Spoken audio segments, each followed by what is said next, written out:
This talk is entitled A Value Approach to Measuring Patient Pathway Performance. I'm Gareth Davies from Swansea University. The other speaker is Kerryn Lutchman Singh from WHSSC, which stands for Welsh Health Specialised Services Committee. Unfortunately, Kerryn is stuck in theatre at the moment, so it'll just be me today.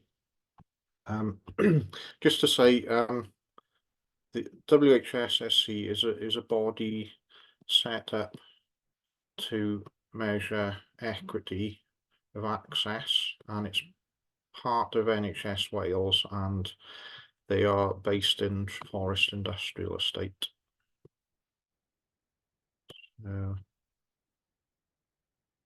Yeah, okay. So I'm just trying to adjust my view here. Okay. Right, yeah, good. So our study was divided into two sections. The stage one, we looked at interventions where we measure and evaluate the effectiveness of specific cardiac interventions.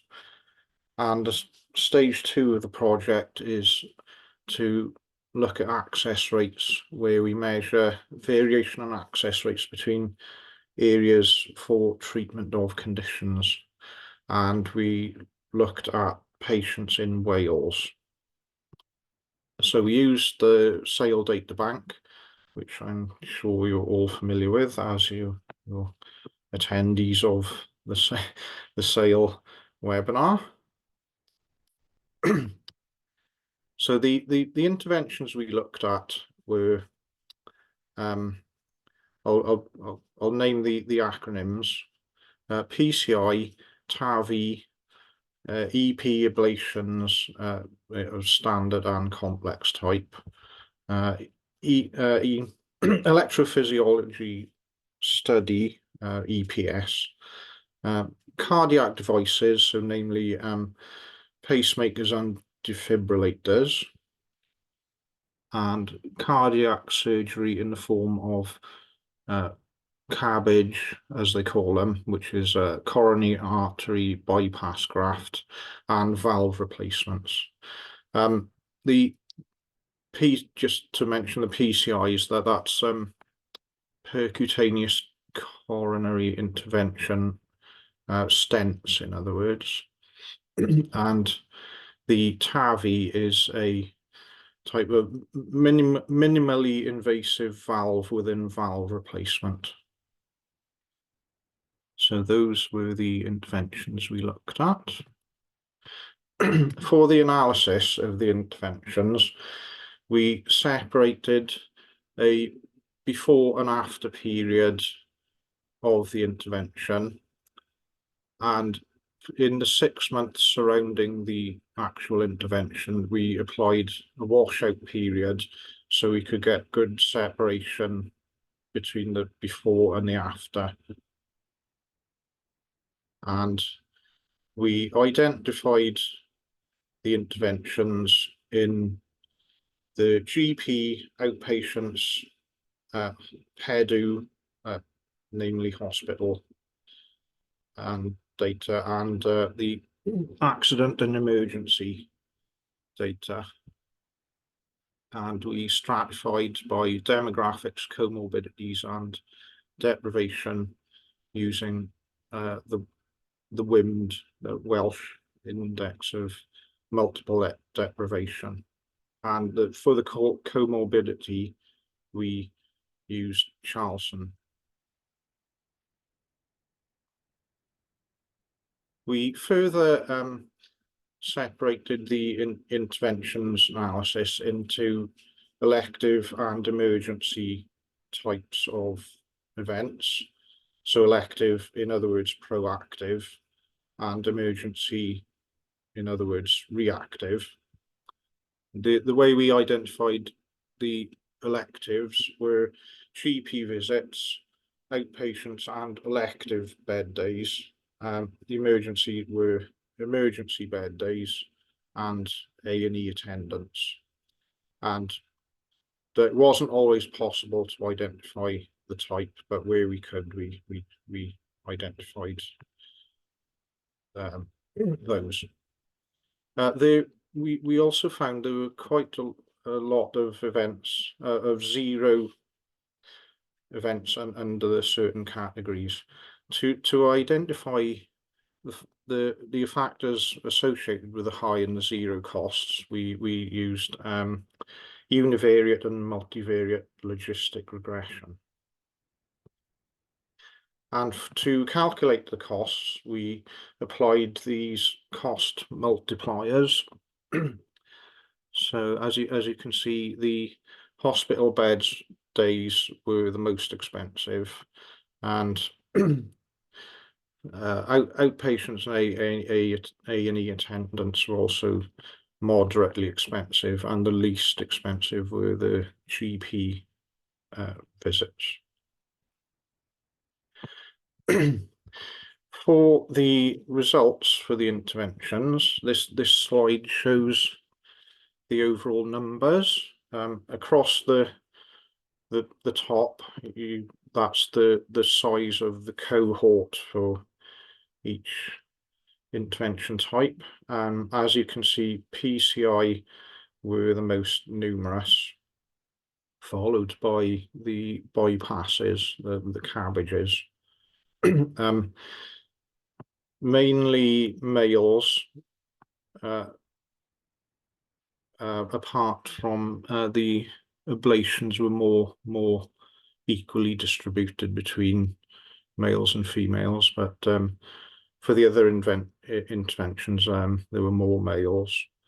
The age distributions, as you can see,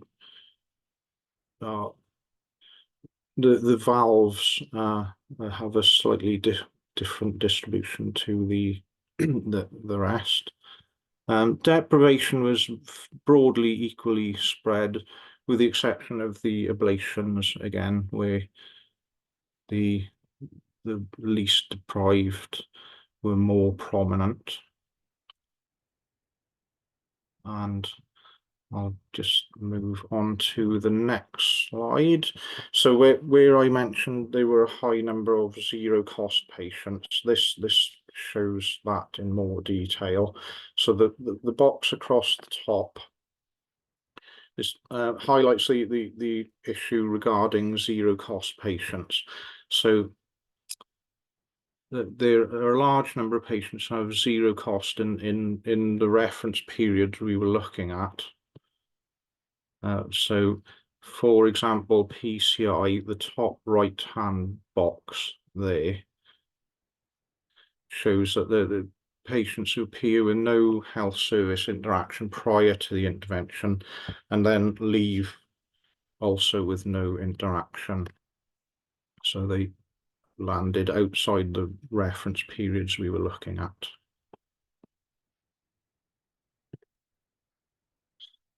This is showing the whole logistic regression results. So it's quite a busy slide, but then I have filtered that down to the so for example, if you filter that down to just show the significant results for PCI, you can, if I flick back to the previous one, there we can see we have a significant result at the most deprived for the total cost versus no cost.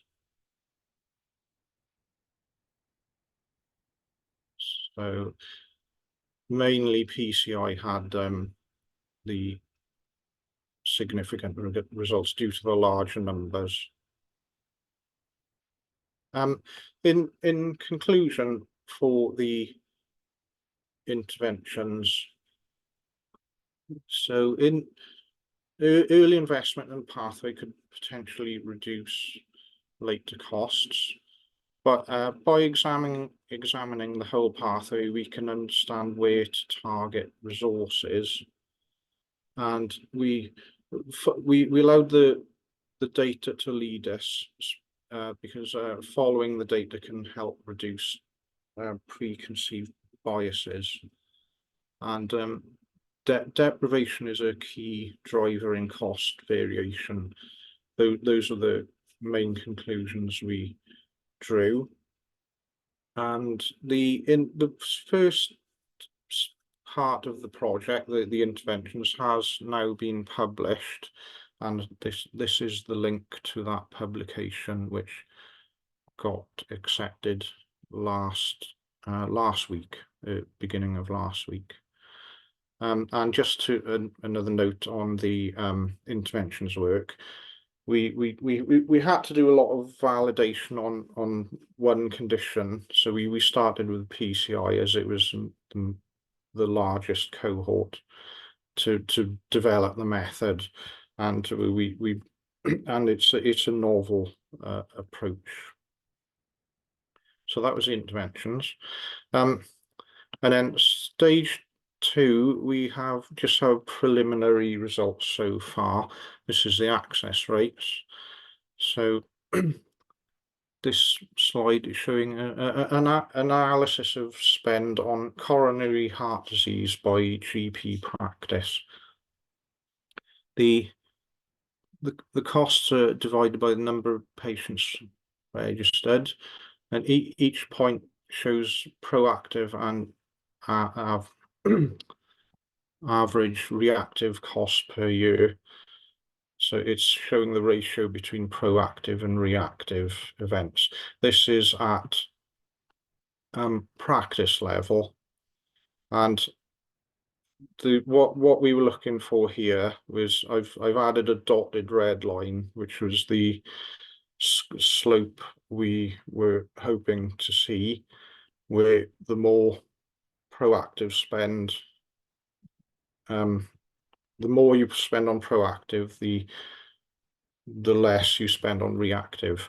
But what we're finding is the blue line, where it's not quite doing that. That's a patient level. But then when you look at the individual level, person level, we did find more interesting results, where when this looks at the type of the type of first contact, so whether the first event was proactive or reactive. When the first event was proactive, we found that the ratio between proactive and reactive spend was roughly equal. That's the middle bar.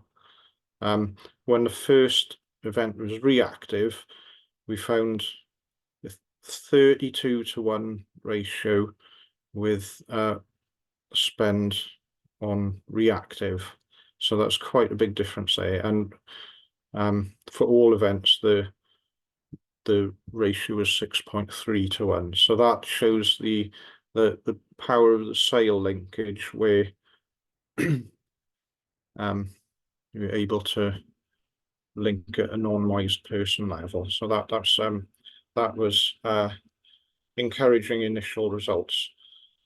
And so the future work that is planned is where in Glangwili they've got an enhanced triage initiative, where so they're looking at more active value approach to managing patients' conditions, and measuring variation at GP practice level between Glangwili and the rest of anonymised practices, and to measure changes over time when investment is made to improve access to services. So in summary, the previous slide shows correlation, and the Glangwili question is whether that is causation. And the Glangwili study will be a retrospective study.